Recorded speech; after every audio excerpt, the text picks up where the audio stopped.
hello, hello, hello. My check, hello, hello, hello, check, hello.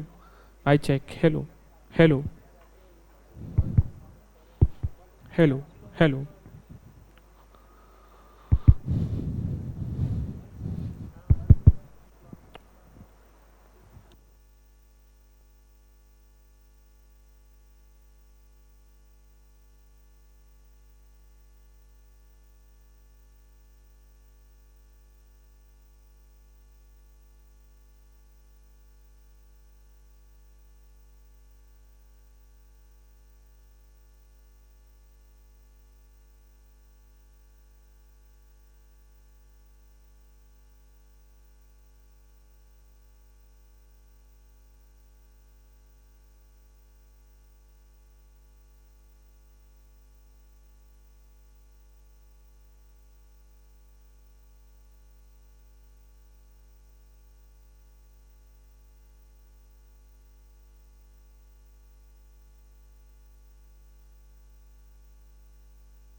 Yeah.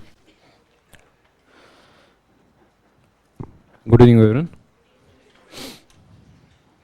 कैसे हो सब लोग?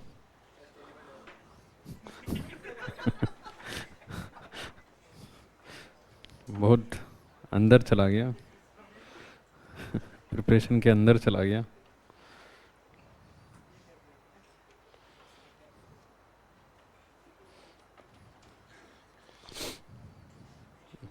ठीक है.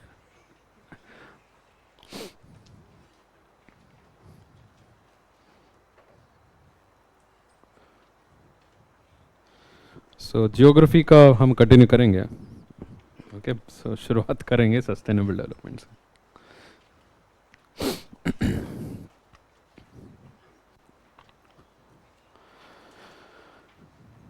So let's start with sustainable development.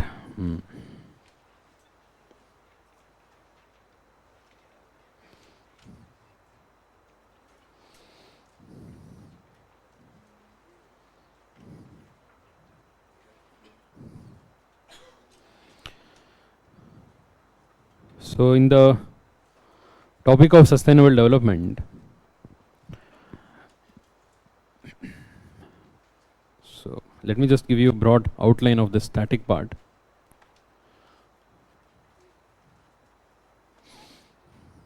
So what all you are going to study?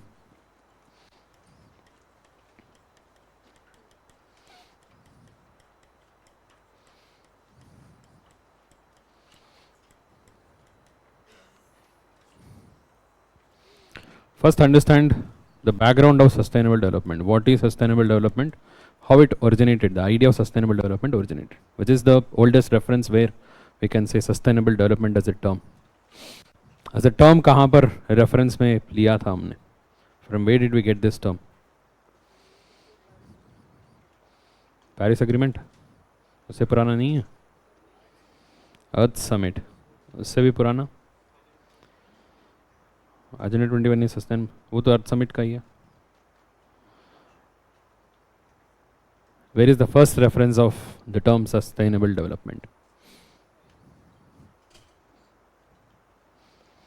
बताइए, कोई तो बताना है.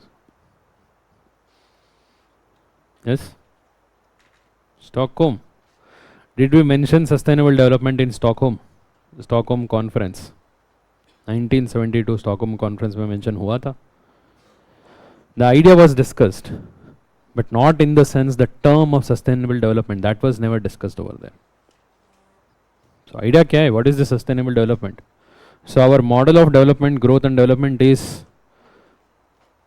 unsustainable. You cannot carry it forever. You cannot do this forever, right? Because there are various issues, pollution, degradation, and the resource consumption is happening at such a high rate that after some time, so it has to stop. If you are burning coal at this rate, petroleum at this rate, can you do it forever? No, that is the meaning of unsustainable. So if at all any kind of activity we are not able to do it continuously, so that means it is unsustainable. So our growth and development has to be sustainable, so that we can do this activity forever, forever, forever. है ना?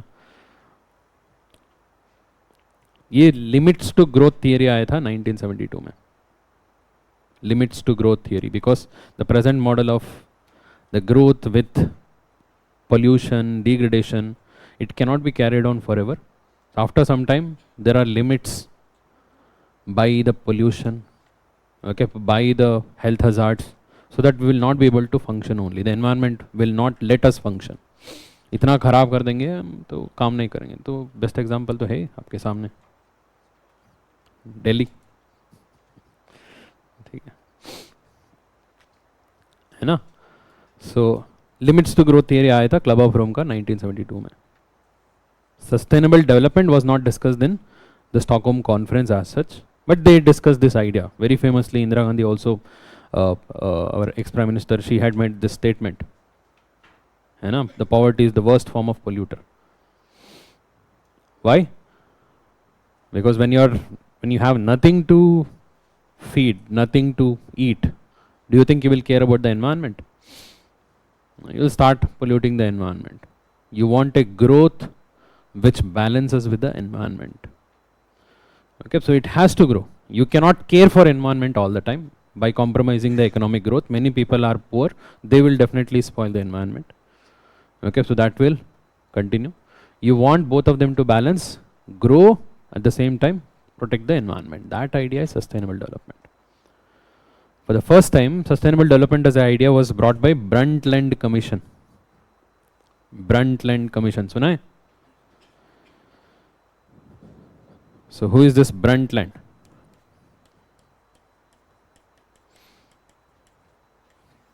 Brundtland Commission.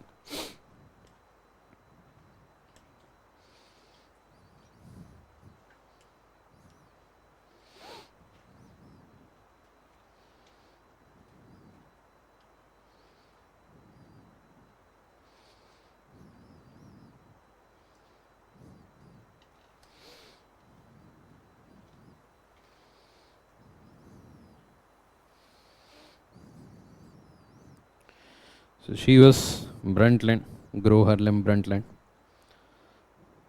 Okay, so then Norwegian Prime Minister. She was the chairperson of this commission which was established, the World Commission on Environment and Development.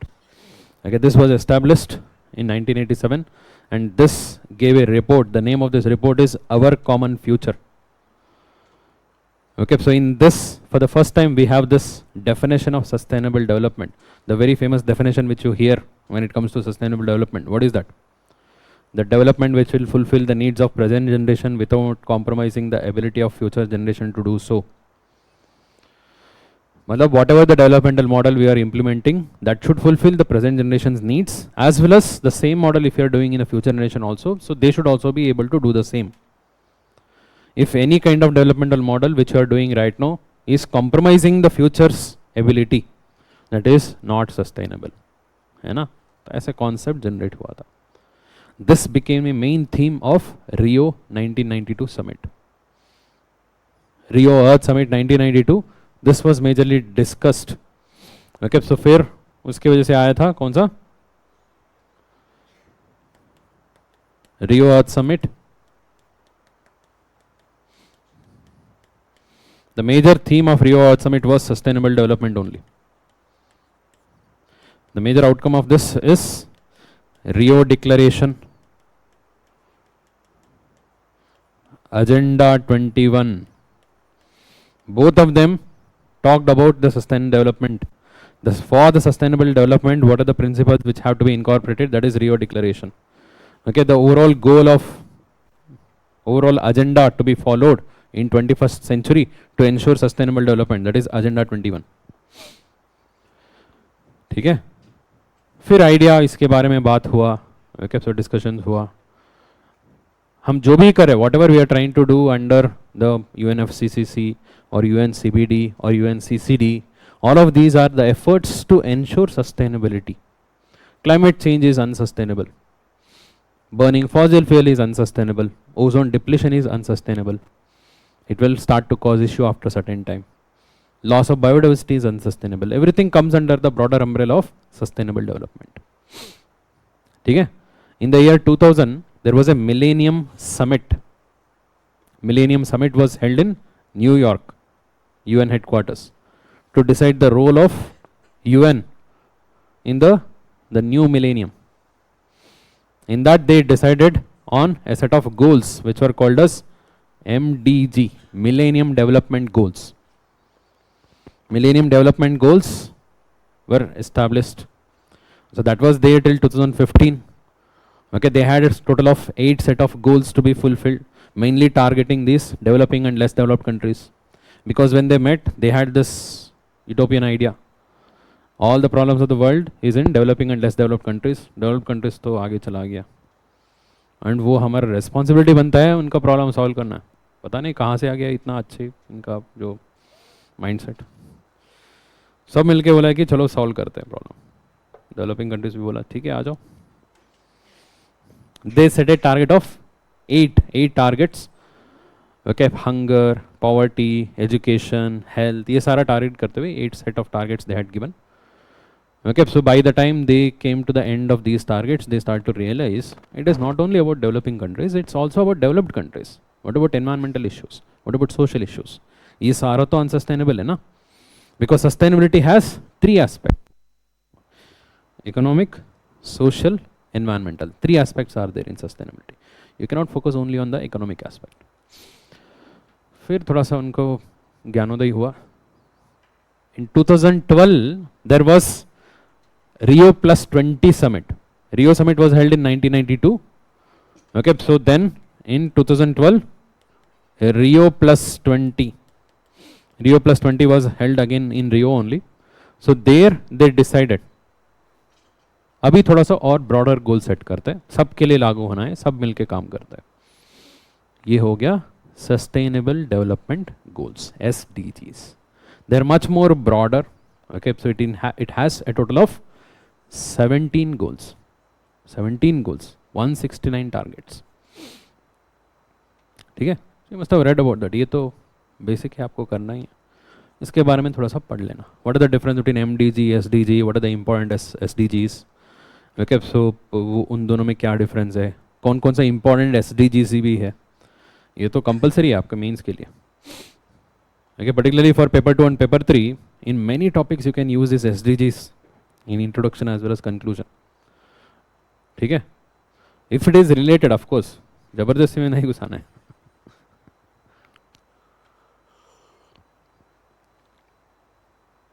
So please read about this idea, sustainability.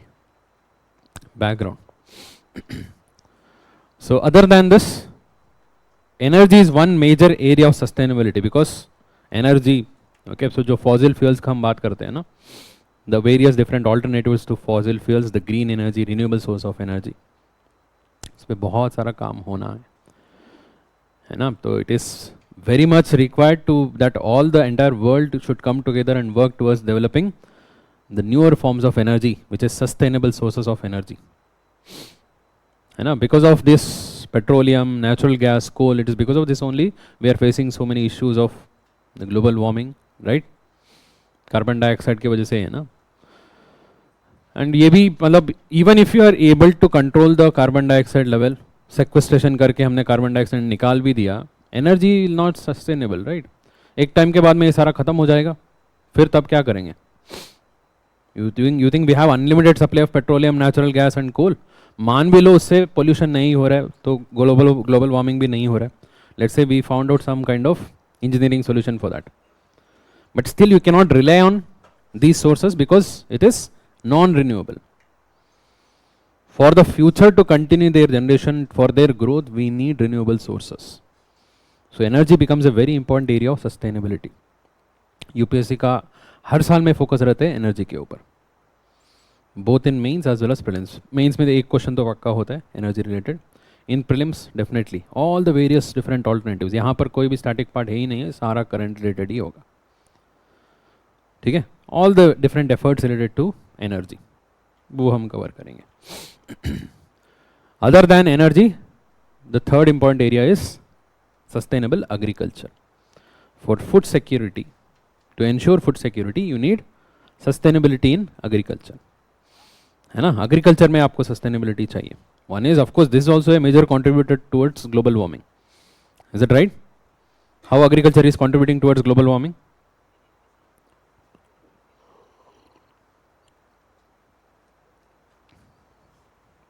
The largest source of methane is rice fields. Other than that, nitrogen. Nitrogenous fertilisers की वजह से इतने सारा nitrous oxide add हुआ है ना. Nitrous oxide is a huge green house gas, very high potential, 251 times. और stubble burning, good, yes. इतना मैकेनाइजेशन में यूज़ करते हैं ट्रैक्टर में, है ना, तो हर जगह में डीजल, केरोसिन, है ना, ये यूज़ होता है ना. So whether it is tractors और पंप सेट्स, ओके, सो हार्वेस्टर्स, हर जगह में energy use होगा. And none of this is sustainable.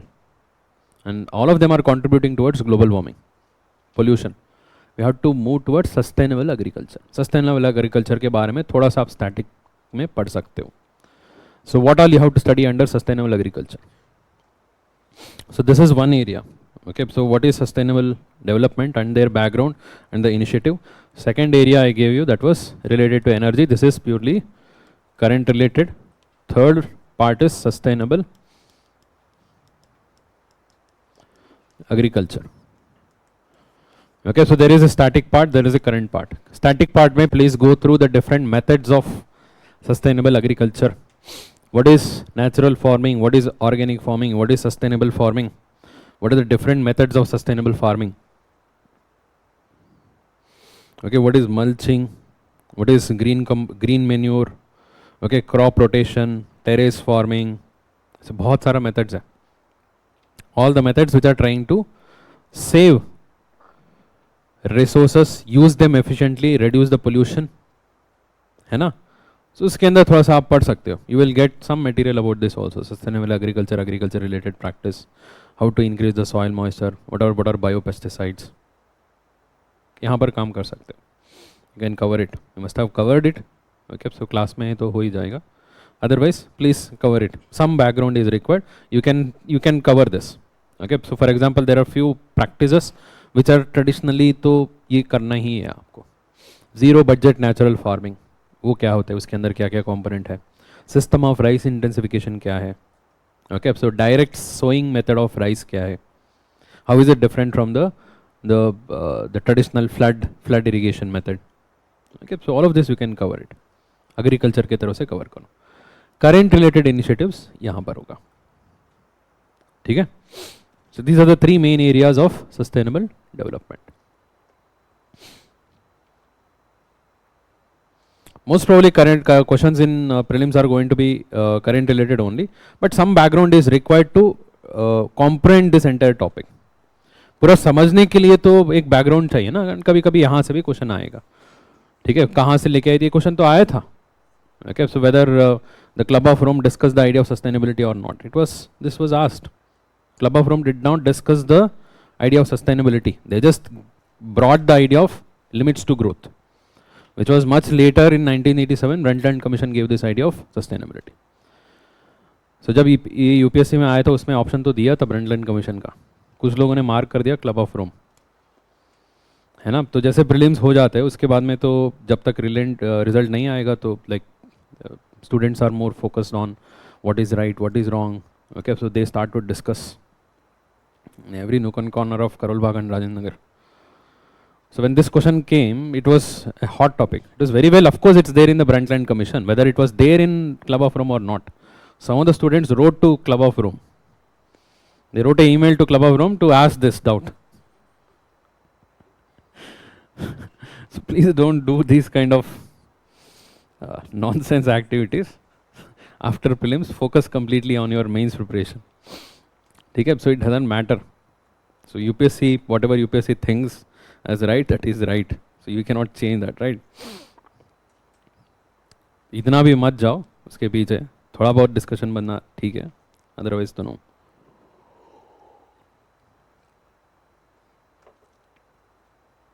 चलो, let's start with the topics of sustainable development.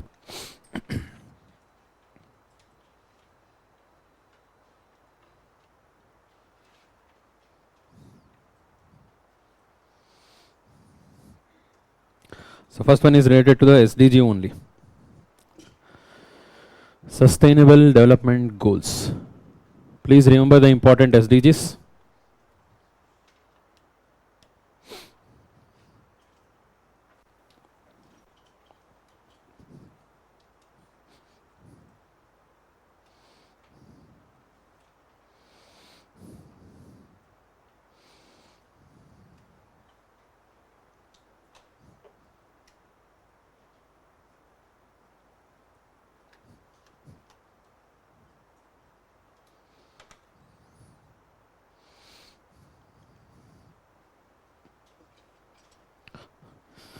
So first thing, what is Sustainable Development Goals? SDG क्या होता है? I've already told you.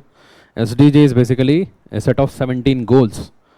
Okay, so which were set in Rio Plus 20 conference. They agreed upon this in Rio Plus 20 conference, and it is applicable to all the countries, both developed as well as developing countries.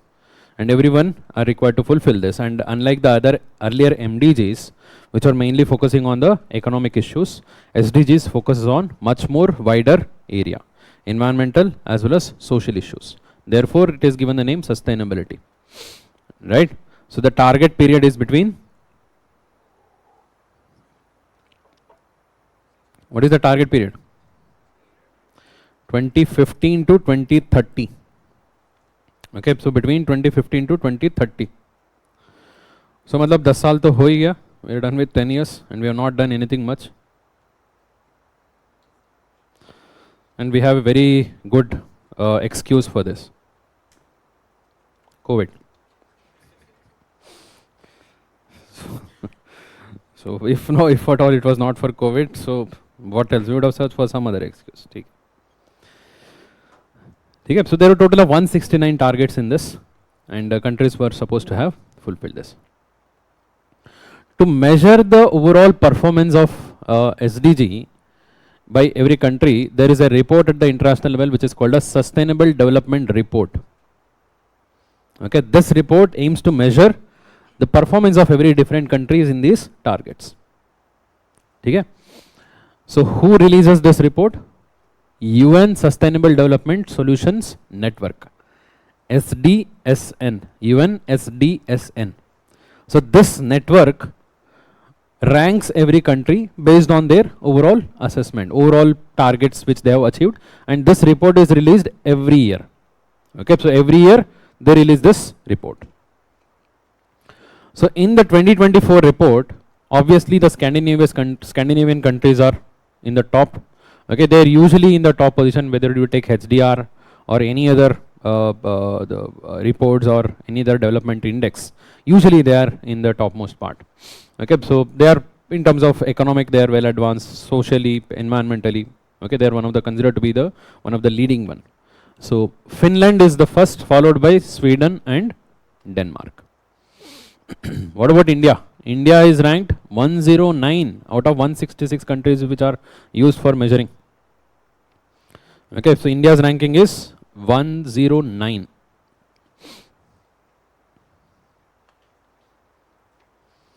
Okay, so this comes out every year. Who releases this? SDSN, Sustainable Development and Solution Network. Now, similar to SDSN's Sustainable Development Report, there is one more report is also there. This is also an important one. This is Sustainable Development Goals Report, SDG Goals Report.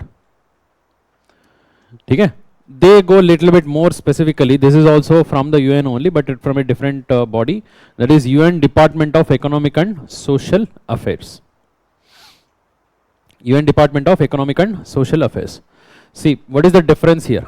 SD report, Sustainable Development Report, ranks the performance of various different countries. Okay, so overall कितना achieve किया है, India कितना achieve किया है, what is the overall performance of India and other countries, वो सारा होगा, कौन फर्स्ट है कौन सेकंड है. Here it is a broader assessment. Okay, so for example, here its finding is saying that only 17% of SDG targets are expected to be achieved by 2030. 17 is not achieved right now. जितना set किया है, whatever we had set, in that 17% will be achieved by 2030. In that, what is India's progress? These are the important SDGs you have to remember anyway. SDG 3 is about maternal mortality ratio. SDG 4 is about gross enrollment ratio. Okay, this is about secondary education. SDG 7 is about renewable energy. SDG 9 is about industrial development, industrial growth. Okay, so there it has given the overall performance. In these we are doing well. We are increasing the overall, so the targets we are trying to achieve this. Okay, so this will be helpful for your mains as such. Otherwise, इतना detail में नहीं आएगा. But you need to know who releases this report. Sustainable Development Goals Report is released by UN Department of Economic and Social Affairs, and it is saying जो भी लोग करने वाले across the world, whatever the countries which are trying to fulfill the SDGs, their achievement is going to be very, very minimal by the time we reach 2030. We have many excuses, starting from COVID, then to Ukraine war, now to Gaza war. है ना, तो सब कुछ excuse use कर लेंगे हम, ठीक है. Now with Trump coming into power,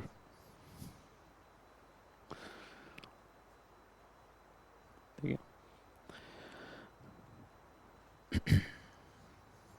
So now, the way we have different ways of measuring this SDG goals at the international level, also at the national level we have a measure. This was implemented by Niti Aayog. SDG India Index. SDG India Index. It is an index released by Niti Aayog. Yes.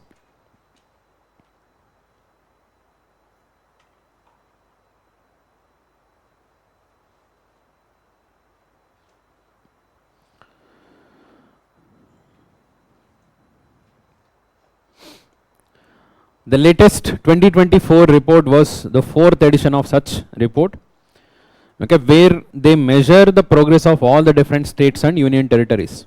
Okay, so all the states are ranked. So just in international level the countries are ranked, in India the states are ranked here. Okay, so they have a total of 113 indicators. Using that they check the progress of all the states and union territories, and they give a score for each parameter. Okay, for each parameter they give a score between 0 to 100. 100 means the target is achieved. Okay. And based on the score they categorize these states into 4 groups. Okay, there are total of 4 groups. So what are they? Achiever, front runner, performer and aspirant. मतलब कितना positive है देखो. 0 to 49 you are aspirant, okay, you are aspiring, good. 50 to 64 you are performer, you are performing, good. In that better performers are running forward, that is front runners. Okay, so and those who have reached the deadline they are achiever.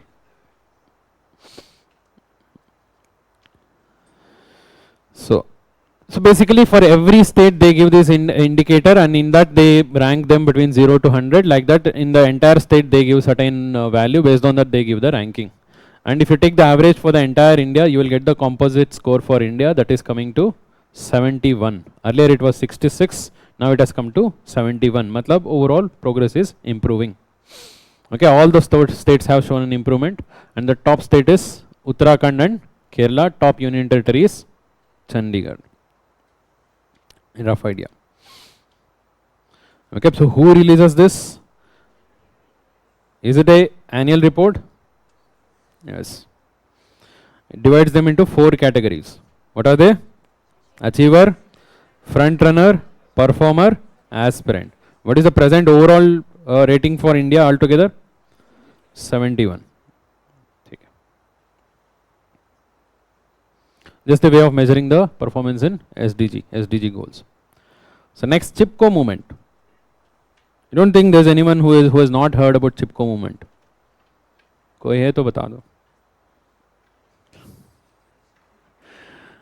So all of you would have heard about Chipko movement, right? So in the schools, colleges, whenever there's this topic of environment, right?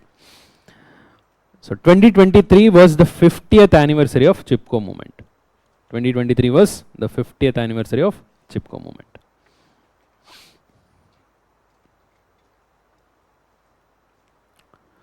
So where exactly was it held? The movement? Uttarakhand, Chamoli district, Raini Gunta village. Raini. This movement has origins going back to the Bishnoi community. Bishnoi community सुना होगा आजकल तो news में.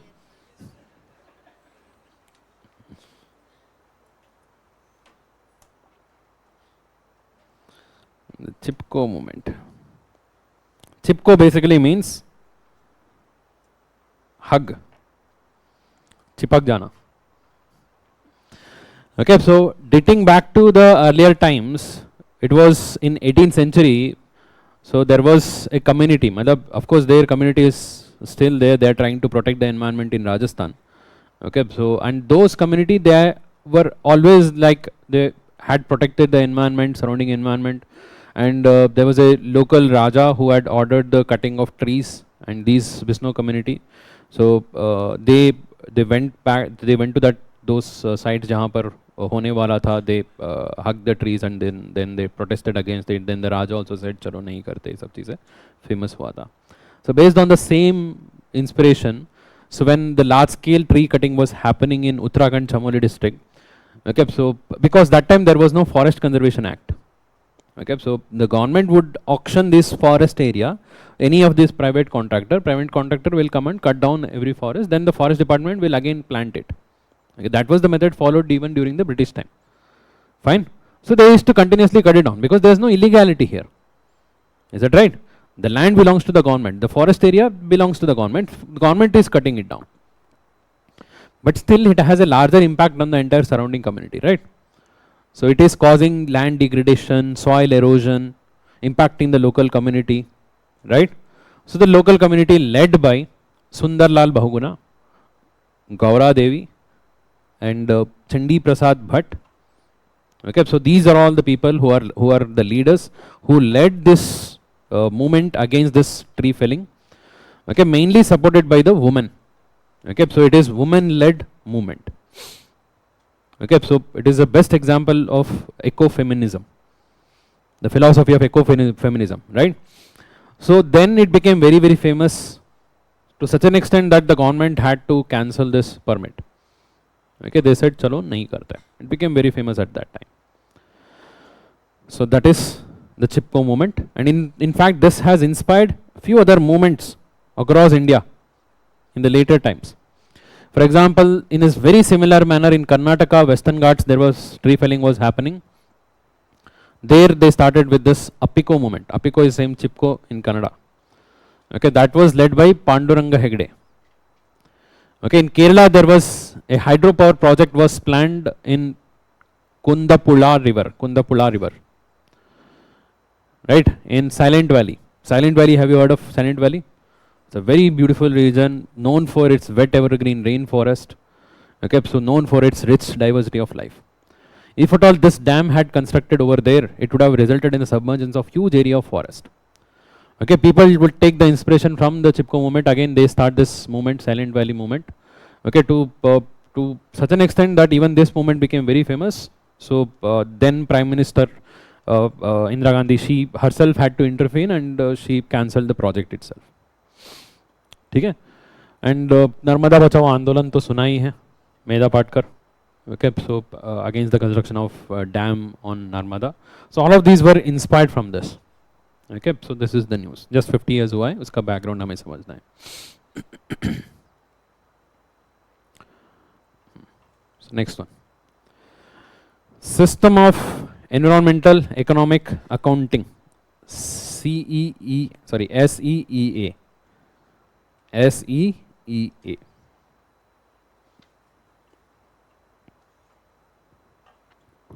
System of Environmental Economic Accounting.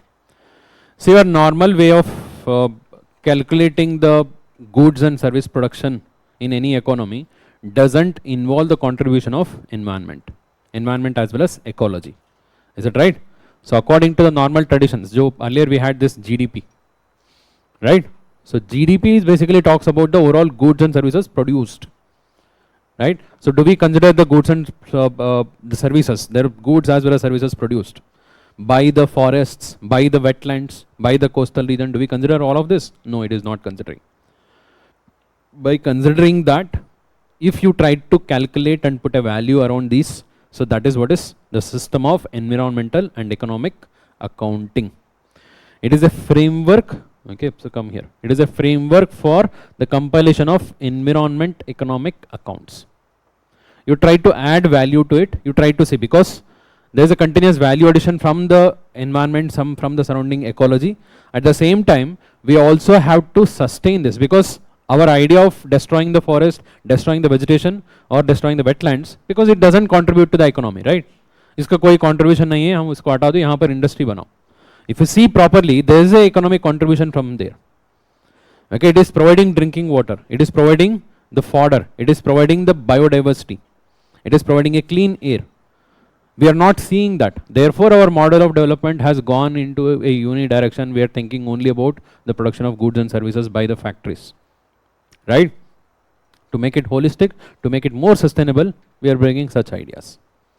So this is also the idea of green economy, right?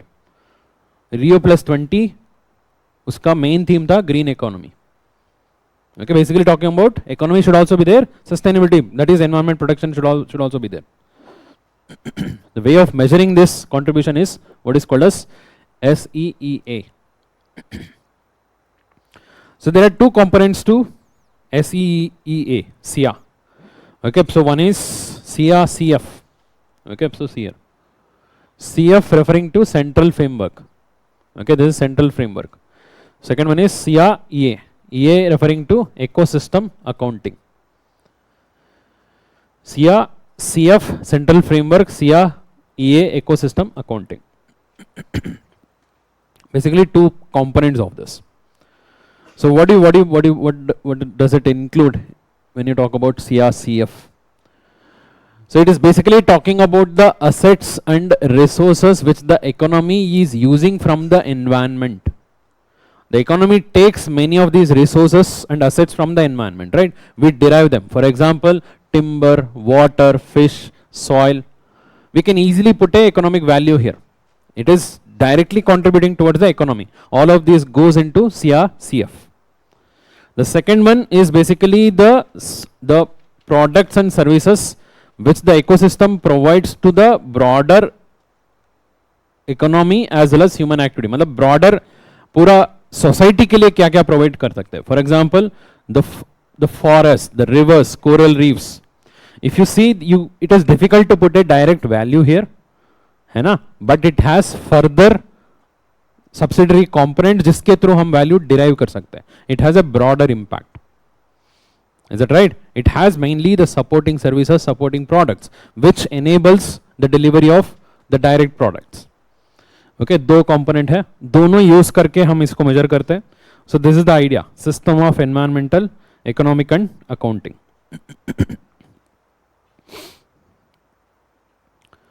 Now, this is a broader idea which is there at the world level. It is implemented, and in India, the Ministry of Statistics and Program Implementation started to do this kind of accounting. That is the meaning of this NV-Stats. When we say NV-Stats, we try to include the SEA principle here. Okay, SEA is a principle, the framework which enables us to understand the contribution of the ecology and environment towards the economy. Using those principles, India developed its own way of accounting system, which gives a broader idea. Okay, so and this was implemented after the recommendation of Sir Partha Das Gupta committee. Okay, so this committee recommended in the year 2018 that जो भी हमारा calculations है accounting system है उसमें ये भी एक बार करके देखो. Okay, try to see the contribution of environment. We will understand the broader perspective here. Okay, we will understand the overall damage which is happening here. So this committee recommended, and then we started to release that every year. So first report was released in the year 2018, and this is the latest report, the 7th issue. Okay, that is the NV-Stats India 2024. Okay, that is based on these principles, SEA principles.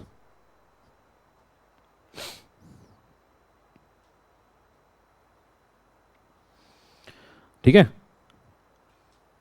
बहुत detail में जाके इसका highlights पढ़ने का जरूरी नहीं है. You need to know what is the background. It is based on that framework, and based on the framework the committee recommended this. Which committee? Partha Das Gupta committee. And from 2018 we have started to do this. Which ministry is doing this? Ministry of Statistics and Program Implementation. Okay, so and this time it is the 7th edition of this. So basically they use 4 types of accounts here: energy account, ocean account, soil nutrient index and biodiversity index. 4 major components of this. And here 2 important data is there. Just remember, you can use it for your mains. Okay, so there is an increase of total of 16% in area for protected area. Protected areas include National Park, Wildlife Sanctuary, Biosphere Reserve, all of these are protected area. Okay, so from 2000 to 2023, between these years, there is a total of 16% increase here. And from 2023 to 2021, there is an increase of mangroves by a total of 8%.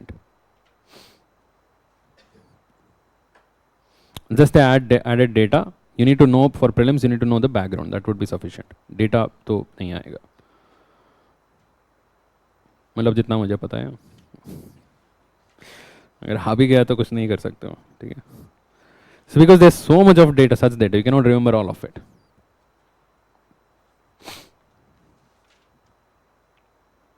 ठीक है. This is related to the sustainability. The idea of sustainability के अंदर ही है सारा. So now let's talk about energy. For energy, first understand the overall energy composition of India.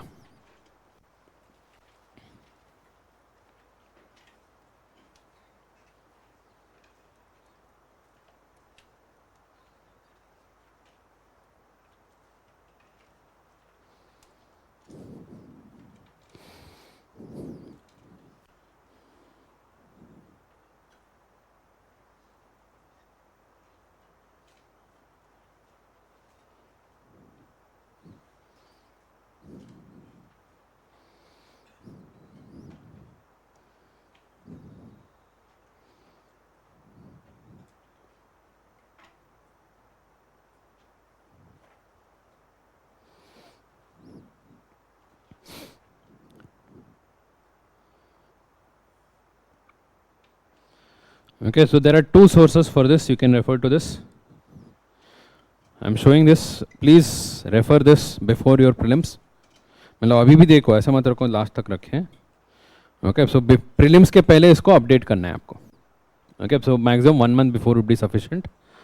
Okay, so उसके बाद में अगर कुछ चेंज हुआ तो इतना तो चेंज नहीं होता है क्वेश्चंस में. Okay, just search this energy composition in India. There are two sources. One is the Ministry of Power. Okay, Ministry of Power का ये जो वेबसाइट आता है, जो फर्स्ट लिंक क्लिक करो, and there is second NITI Aayog link. Okay, so both are authentic, both are updated.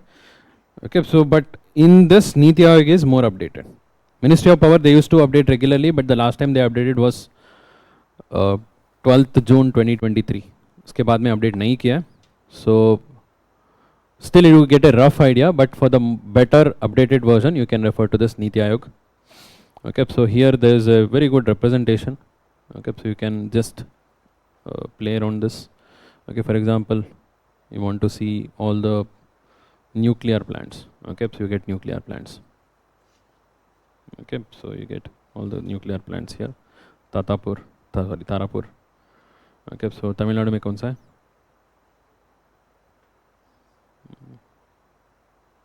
कुडांकुलम भी है. मद्रास के पास में कौन सा? ततिपा का. ठीक है. क्या?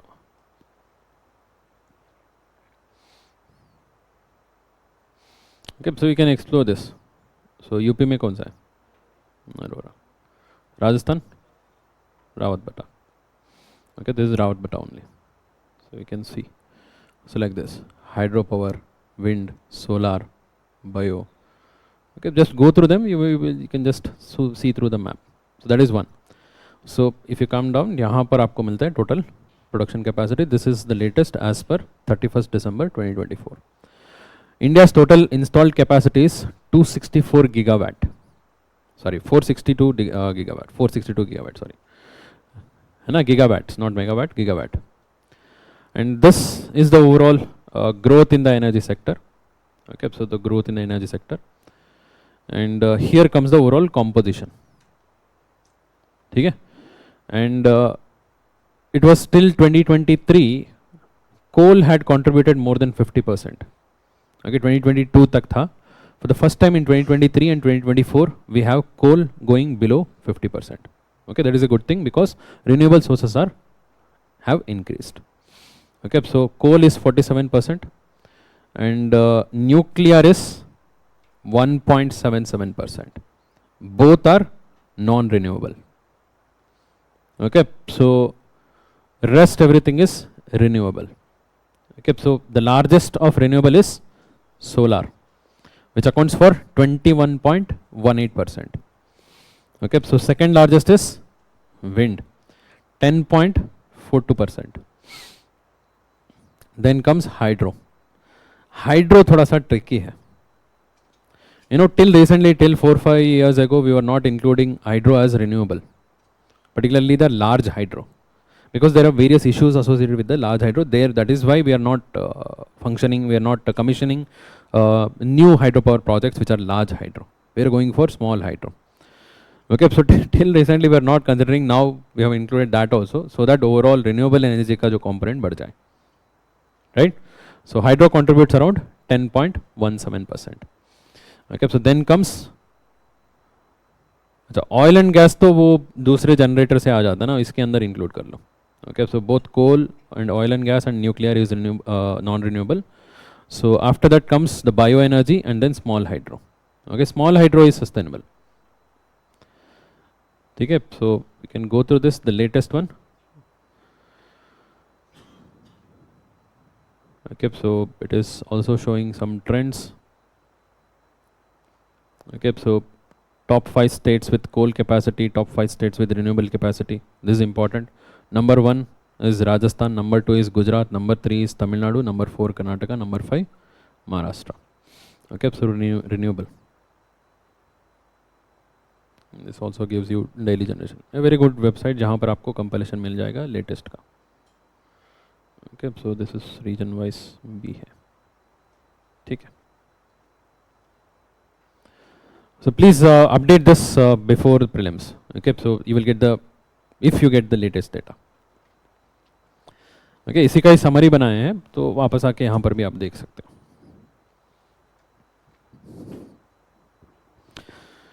So in terms of renewable energy, so what is the status of India in world ranking? 4th in the global level in the overall capacity of renewable energy. Okay, 4th, and in wind power also it is 4th. Until recently in solar also it was 4th, but we have overtaken Japan to become the 3rd largest in terms of solar energy. There are various different schemes which supports renewable energy in India. Okay, starting from the National Green Hydrogen Mission, which we will study further. Okay, so and then this PLI scheme for solar photovoltaic modules. PM Kusum to जानते हो, solar energy के लिए for the rural areas and farmers. Surya Ghar Muft Bijli Yojana. Okay, so don't go by the word Muft Bijli. You're not going to get free electricity. So it's okay. So if you install rooftop, it is equivalent to getting a free electricity. It's installing the rooftop solar plants, solar panels. Solar park scheme, larger ones. Green energy corridor projects. These are some of the projects. Please go through them in detail. And overall target of renewable energy we have as a part of NDC. What is the target? As part of NDC, this is 50%. Okay, as per NDC, we have to make sure our energy composition is 50% renewable energy. How much we have achieved till now? 45%. The latest one is 45. Okay, so from 45, we have to achieve 50% by 2030. Can we do that? I hope we will be able to do that, but it is very, very challenging. Because it's not about filling this gap. Okay, it's not about filling the gap. It's about increasing the production as well as fulfilling the demands which are increasing. If you keep the total energy, okay, if you keep the total energy fixed, then you can rise from 40 to 45 to 50 very easily. But total is also increasing rapidly, right? Because of industrialization, because of vehicles, okay, there's so much of increase is happening. You have to increase the renewable energy not only at this rate, even beyond that rate. If the energy, let's say energy demand is increasing by 10%, renewable energy sources should also increase at 10%. Even if you increase at 10%, still the proportion is remaining at 45% only. You have to go beyond 10% so that you can catch up and reach 50%. So that is a challenging task. Is that right? What about this 500 gigawatt by 2030? Is this NDC? Yes, this is not part of NDC. This was one of the target fixed given by our Honorable Prime Minister at Glasgow. Okay, COP26 Glasgow. So he declared, he gave 5 targets, Panchamrita targets, in that one of this is. This is considered to be part of this.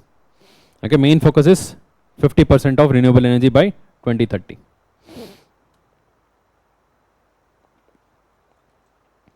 Now, what are the topics, current topics which are related to energy? First one, just energy transition. What is just energy transition? Yes, energy transition is something which is required to ensure that the climate change is under control, global warming is under control, right? But this energy transition should not impact negatively the various sectors, various segments. And that is not only the socially, it also ecologically as well as economically. Okay, when we talk about sustainability, always keep this in mind. You can discuss three different angles: economic, social, environmental. If at all you are transitioning energy from one to another, you are moving towards renewable sources, it has to be economically sustainable, economically just. Okay, so now with the government support you are pushing them. If you remove the subsidy, is it feasible? Okay, so that is what we have to think. We have to make it economically sustainable and economically just.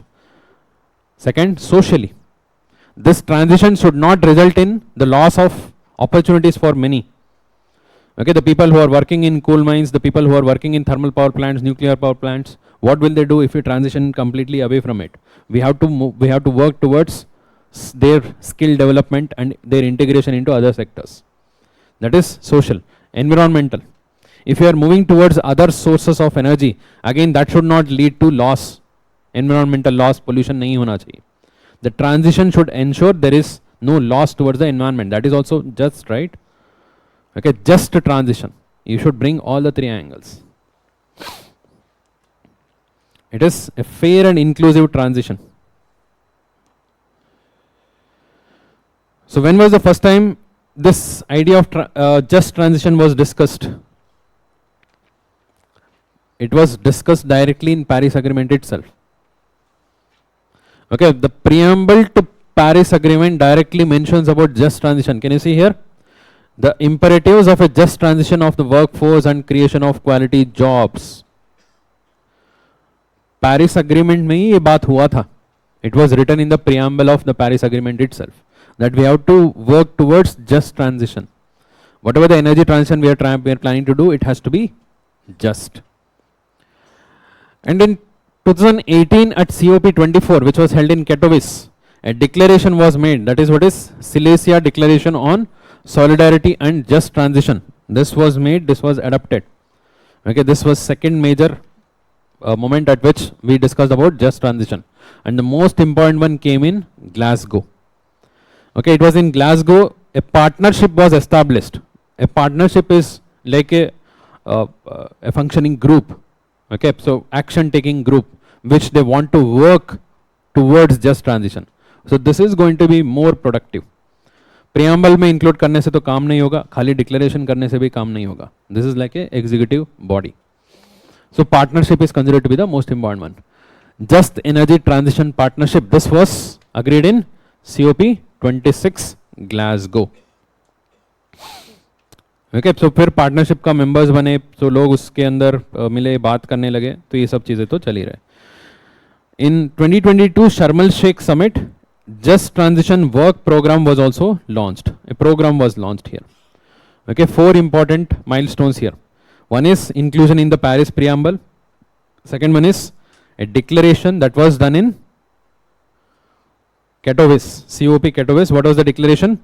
Silesia Declaration. A partnership was established in COP26 Glasgow and a program was established in Sharm el Sheikh. Sharm el Sheikh, that was COP27. In addition to all of this, there is also an initiative by World Bank. World Bank का भी एक initiative है, देखो यहाँ पर दिया है. Just Transition for All initiative by World Bank. Okay, so since it is done by World Bank, this is important.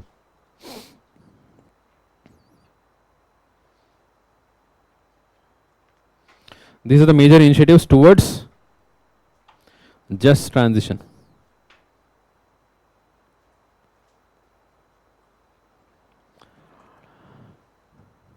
So when we talk about energy transition, just transition to ho gaya. Now we are talking about energy transition. Okay, how well the different countries are adapting towards the new forms of energy, moving towards sustainability. There is a report, very famous report, Energy Transition Index. Energy Transition Index report. Okay, ये तो हर साल आता है. Every year it comes, and who releases this index? World Economic Forum, WEF. अभी recently हुआ है ना, World Economic Forum. Okay, it tries to rank different countries based on their performance in energy transition, how well they are moving away from the traditional non-renewable sources towards renewable sources, how well they are transitioning. Okay, so remember this is not about just transition, this is about just transition only. Transition. Okay? Not just transition. And ये तो बहुत पहले से ही है. Every year it comes out. It ranks a total of 120 countries. Out of 120, India's ranking in the latest one is 63. Okay, India is ranked 63 in 2024 report. It has it improved or decreased? Improved. Okay, so earlier it was 67, now we have improved to 63. In that again you can see the top 5 performance वही है, Sweden, Denmark, Finland. And it will be interesting to see that जो China के ऊपर इतना blame करते हैं है ना, they are also trying to do well, and in fact they are one of the top 20. China is one of the top 20 who are trying to transition towards the newer forms of energy. Not only China, even USA also. India तो उनसे बहुत पीछे है. We are in 63. Both China and USA as well as Brazil.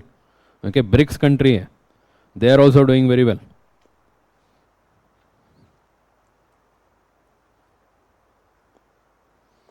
This is just energy transition.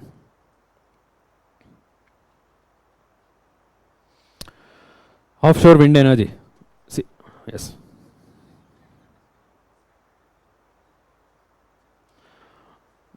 See, one is they have economic stability. Okay, so very well developed economy, industrialized, everything is there. And there is a greater awareness, greater, so education levels, greater knowledge, and even the care for, so the sustainable principles over there.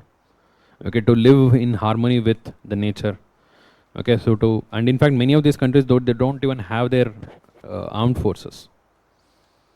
मतलब इतने अच्छे लोग हैं, population भी कम है. Okay, तो ये तो मेन चैलेंज है इंडिया का. हाँ,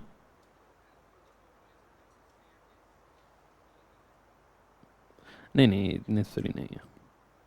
Necessarily नहीं. It's not related to that. Overall, there is a low population density over there as such. Otherwise, they are economically well advanced. See, whenever a country is economically advanced and higher education level, higher literacy rates are there, and you talk not only in terms of the economic growth, you talk in terms of the social growth and environmental growth. So that is the broader idea of development, right? So these are the countries. In fact, if you see the overall growth, their overall production of economic value, they are not that great as compared to USA and few other countries. Still, in terms of the other parameters, they do really well. Okay, because they know about it. मतलब इससे कम तो कम ही होगा. Okay, so you have to talk about the harmonious way of living. है ना? So that is the idea. ठीक है. Offshore wind energy. So what is the news? So the cabinet recently has approved setting up of VGF fund. What is VGF fund? Viability Gap Fund. Okay, so for the implementation of offshore wind energy project. Okay. First of all, tell me what is this Viability Gap Fund?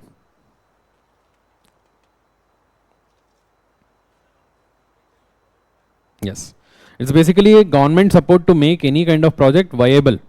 Okay, not every project attracts a good investment. Not every project results in a good returns, but they are very important for the economy, very important for the society as a whole. Okay, in that kind of infrastructure projects, mainly targeting those infrastructure projects where the investment is less and returns are less, government tries to support them. ये बहुत पहले से ही था.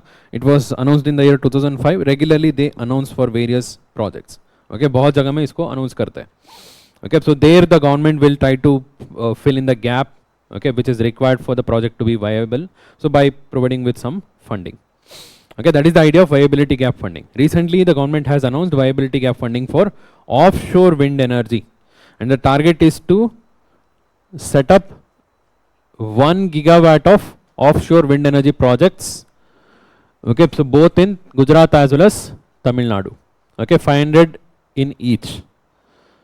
1 gigawatt. What is the overall energy capacity of India?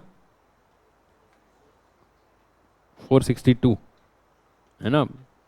तो मतलब देखो offshore wind energy कितना पीछे है ना. तो हम 1 गीगावाट भी नहीं प्रोड्यूस कर रहे हैं, ऑफशोर से तो ज़्यादा कुछ है ही नहीं, there is nothing much. But this is the future, whether it is wind energy or solar energy, this is the future. Okay, so earlier wind energy was much higher than solar energy, right? So in wind energy we have two types of wind energy: offshore, onshore. What do you mean by offshore? Off the shore, shore means land. Off the shore means in the water. Okay, so that is this continental shelf. Of course you cannot establish in the deep ocean, है ना. The continental shelf where the depth is around 100 meters, 200 meters. Okay, so there will make some platform. Okay, there we build this windmills. Okay, that is what is offshore wind energy. Onshore, on the land. Okay, over the land. So here what we have is onshore. Okay, so right now at many locations what we are producing wind energy is mainly onshore only. Onshore is very easy to establish. Okay, so land है, ज़्यादा कुछ issues नहीं है. Okay, they are more cost effective.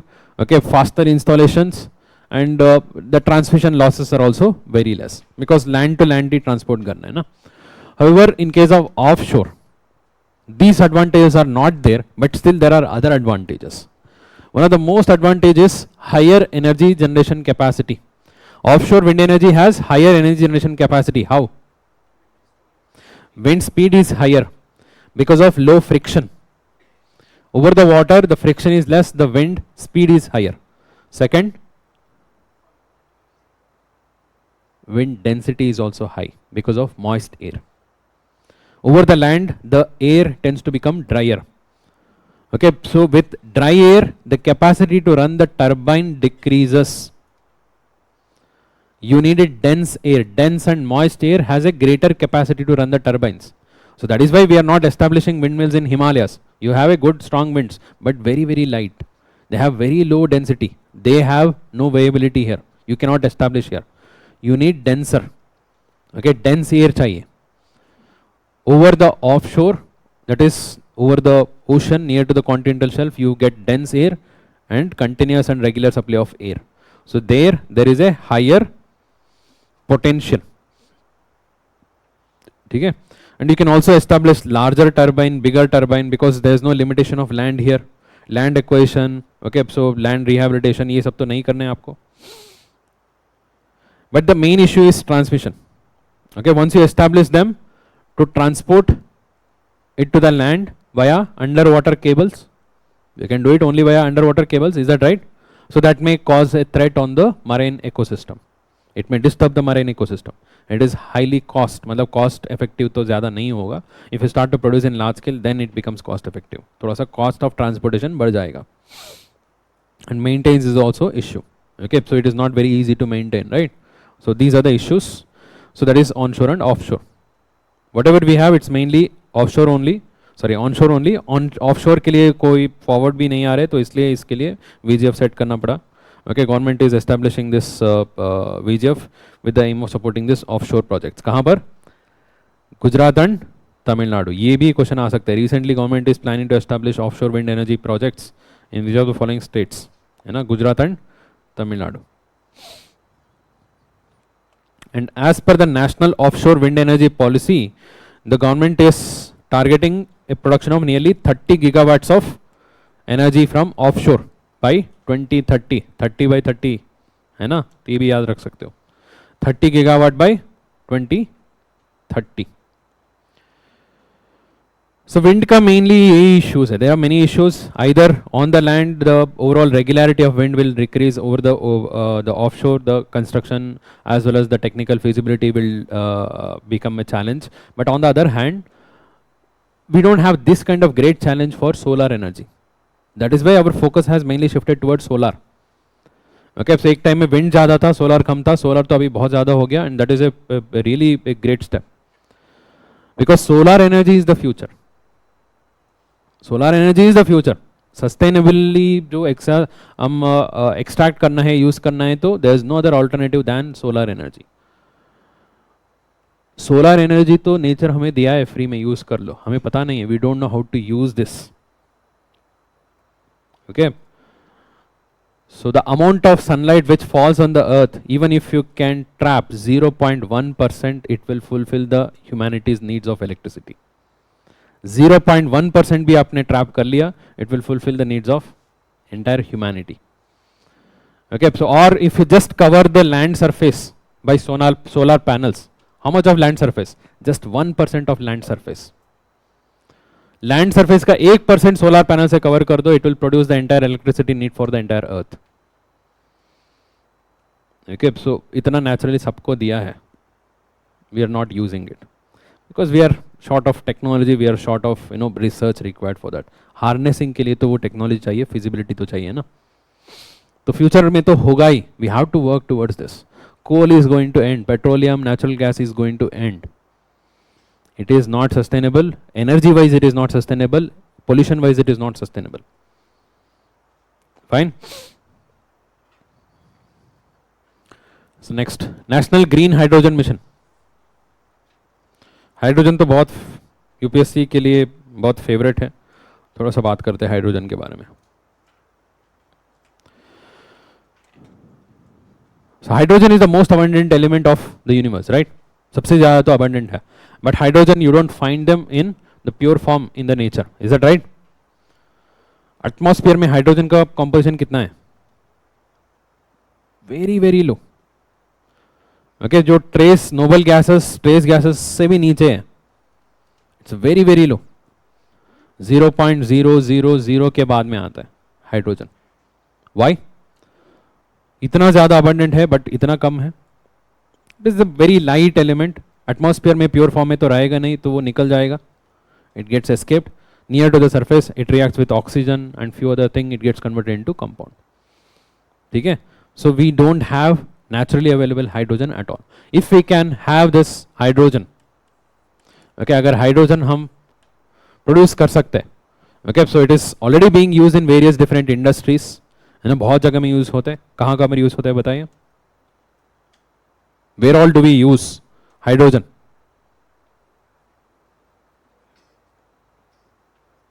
वनस्पति, ठीक है, और steel, okay, steel industry में यूज होता है. ठीक है, एंड फ्यूल सेल में तो यूज होगा ही. Okay, fuel cell, hydrogen fuel cell, hydrogen as a fuel you can use it, है ना. हाइड्रोजन ऑक्सीजन, ऑक्सीजन तो हवा में उठाएगा, तो हाइड्रोजन सप्लाई कर दो, वो फ्यूल सेल जनरेट होगा. Okay, there many projects are running and most important use of hydrogen is as a fuel itself. Okay, instead of petrol, diesel, natural gas, you can burn hydrogen itself. One of the best fuel. How? Okay, so plus energy. The simplest form of combustion. Is it right? So you can just use hydrogen as a fuel. It directly, you can burn it in the presence of oxygen. It just produces water, nothing else. Only water comes out. No carbon dioxide, no nitrogen oxides, no sulfur oxides, nothing. Only issue is production. Because it is not purely available, it is not naturally available as it is. Okay, so it has a very high heat capacity. Heat capacity भी बहुत ज़्यादा है. Zero emission. Zero emission का मतलब ये मत सोचो कि वाटर भी नहीं है. ये लास्ट ईयर का स्टेटमेंट यही था.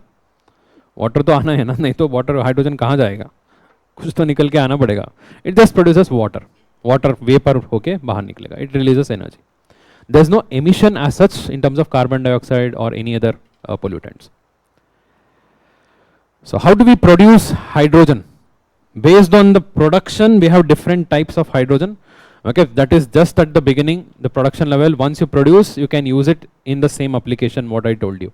You want to use it to burn in the fuel. Fuel में जैसे burn करो या fuel cell में डालो या industries के लिए use करो, raw material के लिए use कर लो, कहीं पे भी चाहिए use कर लो. What are the different methods of production? Based on the method of production, we have different colors of hydrogen. Most common way of production of hydrogen is electrolysis. Okay, so from the water. Okay, so water is H2O, split H2O, H and oxygen get separated, H you collect it separately, that is the easiest way. For electrolysis you need electricity. है ना, तो ये तो फिर sustainable नहीं होगा, मतलब energy production के लिए फिर इलेक्ट्रिसिटी लेके आना है ना. But there are few renewable way of producing electricity. With that we can produce hydrogen, and hydrogen का एप्लीकेशन तो बहुत डाइवर्स है ना. We can use it in multiple different sources, and we can reduce the dependency on petroleum and natural gas. If you are using a renewable source to produce electricity and then using that electricity to produce hydrogen, that is what is called as green hydrogen. A green hydrogen uses electricity produced from renewable sources. So what are the renewable sources? Solar, wind, okay, so hydro, small hydro. And we have also included biomass gasification also as a green hydrogen itself. Biomass gasification क्या है? Biomass, what is biomass? Any kind of organic matter which is produced from agriculture. Agriculture से जो भी produce होते हैं, या घर से भी जो households में भी household से भी निकलता है ना, that is all, everything is biomass. This waste is used to produce biogas, है ना. The waste, when it is allowed to undergo decomposition in the absence of oxygen, it produces methane, that is what is biogas. So it has that hydrogen in it. It has carbon, hydrogen, everything is there. So rather than converting into biogas, there is a process of extracting synthetic gas from this. That is what is called as biomass gasification. So abhi what is synthetic gas? Synthetic gas kya hota hai? Have you heard of syngas? So syngas is a mixture of hydrogen, carbon monoxide, carbon dioxide, as well as some proportion of methane. Okay, so when you burn any kind of hydrocarbon normally, it produces carbon dioxide and water. Okay, whenever you burn petrol, diesel, okay, coal or anything, there is hydrocarbon in it. When you burn it, it produces carbon dioxide and water and few other pollutants, right? Rather than burning it openly with the support of oxygen, under certain controlled condition, you heat it at a high temperature of 800 to 1000 degrees in a very, very limited supply of oxygen. In that case, these hydrocarbons will get converted into a mixture of gases and some other byproducts. That mixture of gases produced is what is called as syngas. Okay, whenever there is a hydrocarbon, okay, wherever there is a hydrocarbon, you can produce through most common process is pyrolysis. Through pyrolysis you can produce syngas. कोल से भी syngas produce कर सकते हो, biomass से भी syngas produce कर सकते हो.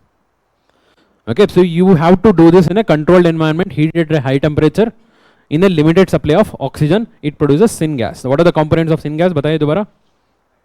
Hydrogen, carbon monoxide, carbon dioxide, methane. Okay, so some small proportion, but इसका major component है hydrogen. You can extract hydrogen from this. Biomass को गैसिफाई करके हम सिनगैस प्रोड्यूस करेंगे, सिनगैस से हाइड्रोजन निकाल देंगे, फिर वो हो गया green hydrogen. Okay, since because you are using the biomass as a source, this is also considered to be a green hydrogen. What are the other hydrogen?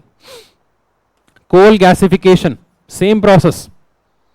Okay, coal को heat करना है under controlled conditions, in the absence और limited supply of oxygen, it gets converted into syngas. ठीक है, फिर सिनगैस से hydrogen extract कर लो. This is what is called as black और ब्राउन हाइड्रोजन. ब्लैक और brown hydrogen, since you are using coal, है ना, तो इसकी वजह से इसका नाम है ब्लैक और ब्राउन हाइड्रोजन. इसका बाई प्रोडक्ट्स में थोड़ा सा पोल्यूटेंट्स निकलता है. So the process of production of hydrogen is releasing some amount of pollutants, therefore it is not considered to be sustainable. If you use natural gas to produce hydrogen, natural gas में क्या है? What is the major component of natural gas? Methane. Methane के अंदर CH4 है ना, सो इसके अंदर भी हाइड्रोजन है. मीथेन के अंदर भी हाइड्रोजन है ना. If you burn methane, it catches fire very easily. Methane को ऑक्सीजन से तो बहुत इजीली जला सकते हैं. That is why we use it in the gas cylinder में, सो CNG में, so that is all methane only. ठीक है, मीथेन को भी हम एक्सट्रैक्ट करके हाइड्रोजन से कन्वर्ट कर सकते हैं. That is what is called as methane reformation process. Methane reformation process. So यहां पर क्या करते हैं, थोड़ा सा सिन गैस का प्रोसेस से अलग है. Methane reformation process, there is hydrogen in that. What we do, we use a strong stream of water vapour. Water vapour और स्टीम से उसको रिएक्ट करेंगे under controlled condition. It gets converted into hydrogen. Okay, hydrogen and few other products से बन जाते हैं. फिर hydrogen को हम एक्सट्रैक्ट करेंगे. That process is called as methane reformation. We are not burning methane here, rather we are using steam to convert into hydrogen. The extraction of hydrogen from the methane is called as the methane reformation. That kind of hydrogen produced is called as grey hydrogen, because methane production also involves some kind of pollution. This is not sustainable 100%. Fossil fuel से वही coal gasification भी कर सकते हो, methane reformation भी कर सकते हो. सो फिर ये हो जाते blue hydrogen. Methane, you can also do pyrolysis and produce syngas, and that is turquoise. Nuclear energy से electricity produce करो, electricity से electrolysis, and that becomes pink hydrogen. None of these are sustainable other than green hydrogen. So that is why the focus is on green hydrogen only. So what are green hydrogen? Those which are produced from renewable sources. Electricity produce करो renewable से, या biomass से, जो biomass gasification से करो. So that hydrogen is what is called as green hydrogen. Hydrogen is considered to be the future. Okay, so because zero pollutants other than water vapor, there is nothing else. With the aim of supporting this hydrogen production, India has launched a mission. National Green Hydrogen Mission. It was launched in the year 2023. 2023. It will be implemented in 2 phases from 2023 to 2026, from 2026 to 2030. 2 phases. We are going through first phase now.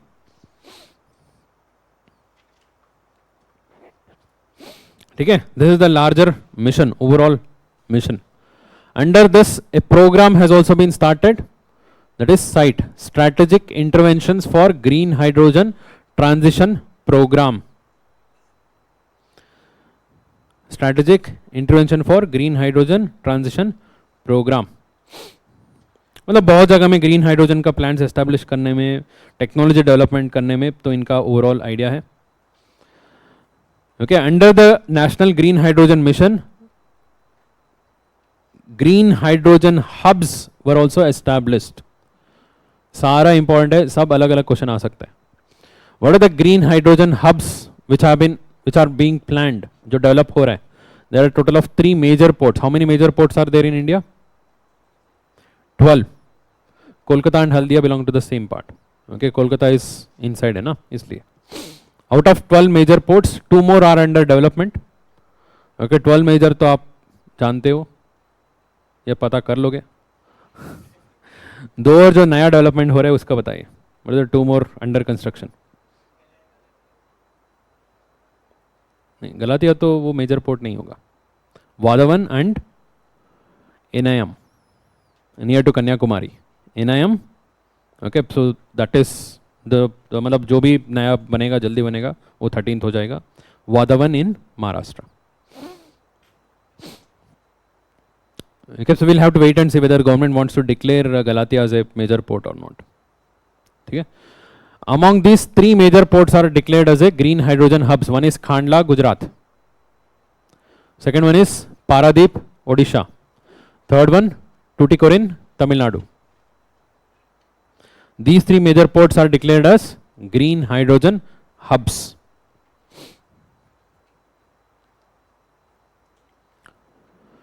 What are the other hydrogen related initiatives? सब important है. Okay, तो before last year 2 question आया था, last year 1 question आया था, इस बार भी आ सकते हैं, तो प्रिपेयर करो. Hydrogen can also be blended with the natural gas, ये पता है ना. Hydrogen can be used as directly as a fuel, या फ्यूल सेल में डालो, या ब्लेंड भी करो. You can blend with the methane. When you blend methane and hydrogen, the product is called as hythane. Hydrogen plus methane, HY, hythane. Blending कर सकते हो. GAIL is already implementing a project of blending hydrogen. Okay, that is in Indore.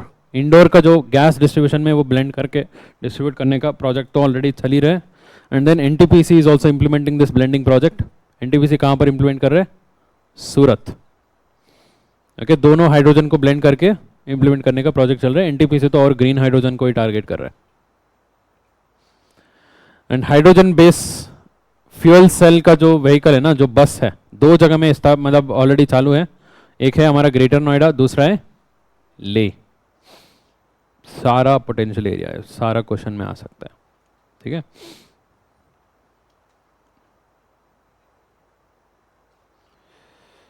तो finally news में आ जाते हैं. Green hydrogen mission का कुछ rules recently release हुआ है. Okay, so what are this? Recently, government has released the guidelines for development of standards and regulatory framework. ये जो नेशनल ग्रीन हाइड्रोजन मिशन है ना, उसमें तो overall broad idea is to generate the green hydrogen. To generate the green hydrogen, whatever the initiatives, whatever the setup you are going to establish, that has to follow a specific set of standards and rules. है ना, for standardization purpose, to ensure that there is the safety precaution, है ना. so सबके लिए एक rules चाहिए ना. उस रूल्स का फ्रेमवर्क को रिसेंटली रिलीज किया है. And the overall objective is to identify the gaps in existing testing facilities, technologies and process in the value chain of green hydrogen. ठीक है. एंड इसका जो implementing agency होने वाले national institute of solar energy. Nice. National Institute of Solar Energy is going to be the implementing agency.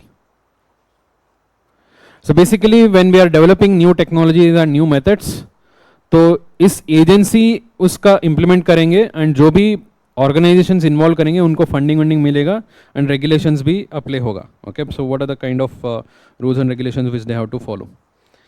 Funding तो government agency तो 100% है, non government agency है तो 70% होगा.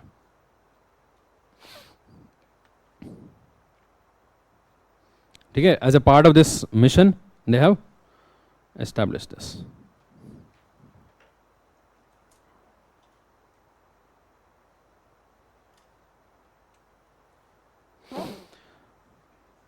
So next, geothermal energy.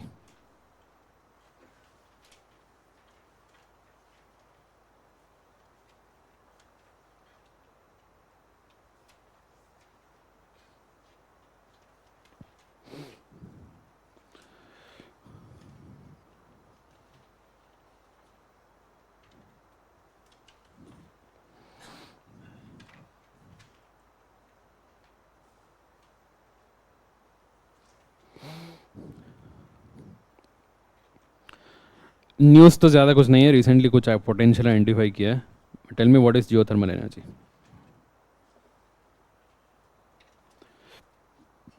So there is a huge amount of heat which is there inside the earth. That heat, if we can harness and produce electricity using that, that is what is geothermal energy. The production of energy, electricity is using the heat which is there in the earth's interior. Interior मतलब हम core तक तो नहीं जाएंगे ना. We will not be going to the core of the earth. So some of the heat comes out at different locations. There we will try to harness it. What are those locations जहाँ पर हम वो अर्थ का अंदर का heat बाहर निकलते आ रहे हैं? Hot springs, geysers, okay, so hot spots. ठीक है. और fumaroles. Good. Geothermal vents, hydrothermal vents. Then ठीक है. सो इंडिया में कौन कौन सा मिलता है? Hot springs. Do we have geysers? We don't have geysers. We don't have geysers and fumaroles. They are associate. हाँ, इंडिया मतलब अंडमान निकोबार में मिल सकता है. Okay, so it may be present in Andaman Nicobar because that is associated with the volcanic activity. Otherwise, in Himalayas, what we have is only the hot springs. Why do we have hot springs in Himalayas? And there is no volcanic activity here.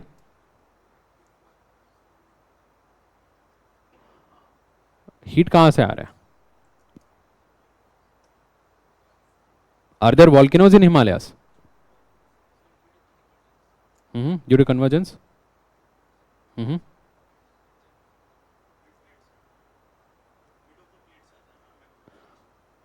हाँ, but subduction तो नहीं हो रहा है ना? Do we have subduction?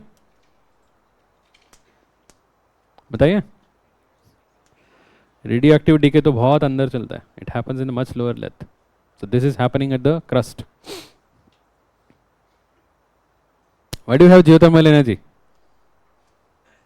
बताइए. Geothermal belts. The presence of geothermal belts.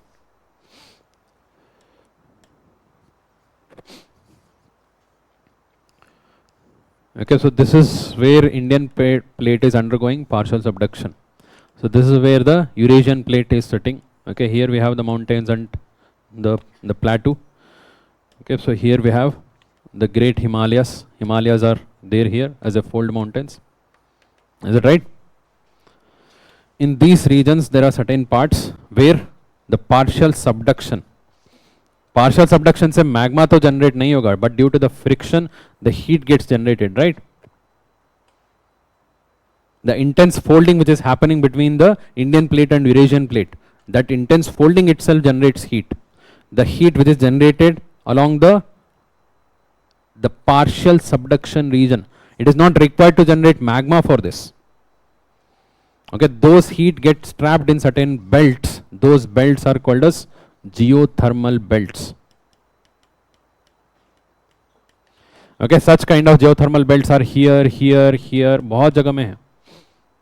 Okay, that is where we have these hot springs. Okay, so you must have been aware there are hot springs in Bihar. Okay, so there are many hot springs around Uttarakhand, okay, Ladakh, Himachal. All of these are the result of this geothermal belts. And other than that, there are few locations across the peninsular parts where there are rift valleys and faults. जहाँ पर rift valleys and faults है, वहाँ पर भी heat generate होता है. Okay, because between these regions there is a friction. The rocks undergo friction and that generates heat. Okay, so because of that we all have this region. Can you see this? Okay, you can very clearly identify the regions here. कहाँ पर हो सकता है? Wherever we have the rift valleys. Okay, so Damodar Rift Valley, Narmada Tapi Rift Valley, Mahanadi Rift Valley, Godavari Rift Valley. Okay, so and along this part. Okay, so there are fault system. There is fault system here. Okay, so all of these are the important locations. Other than that, of course, the entire Himalayas. These are the major regions where we have the geothermal belts, and there we have very high potential for geothermal energy. So geothermal energy is, not very well developed as such. It is all going in a pilot mode. Okay, pilot basis में ही चल रहे हैं. And for this we have a renewable energy research and technology development program. And 100% financial support by MNRE, Ministry of Renewable New and Renewable Energy. है ना, तो उसका उनका तो support है ही. These are the major schemes and programs. As such, there is no direct support here because most of these are in a very primitive stage. Okay, they are all in the pilot basis.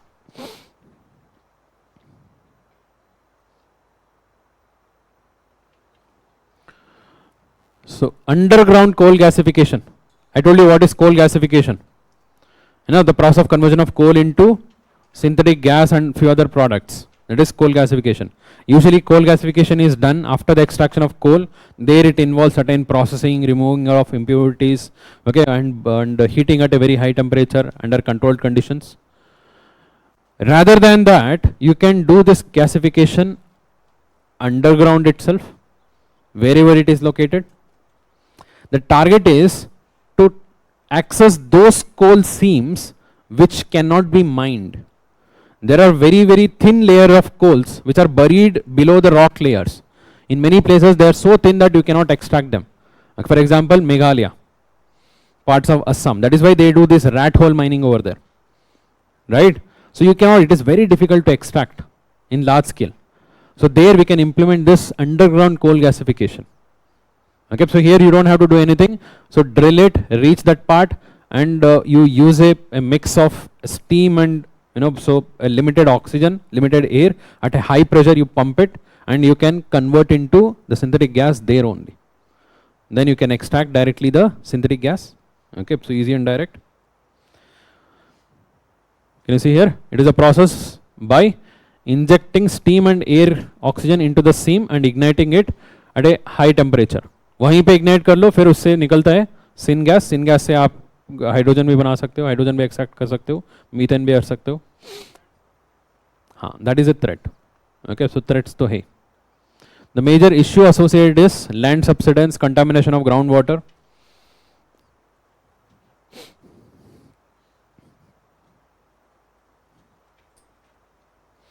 इससे benefits क्या होता है? देख, तो ये तो हम इसको वैसे ही एक्सट्रैक्ट नहीं करेंगे, उससे भी हम सिन गैस निकाल रहे हैं ना, ठीक है. एंड दूसरा, इसको कोल को निकाल के फिर उसको क्लीन करो, उसका भी पोल्यूशन है, वो सब तो वहीं पे निकल गया. The cost is also going to be less in terms of syngas production.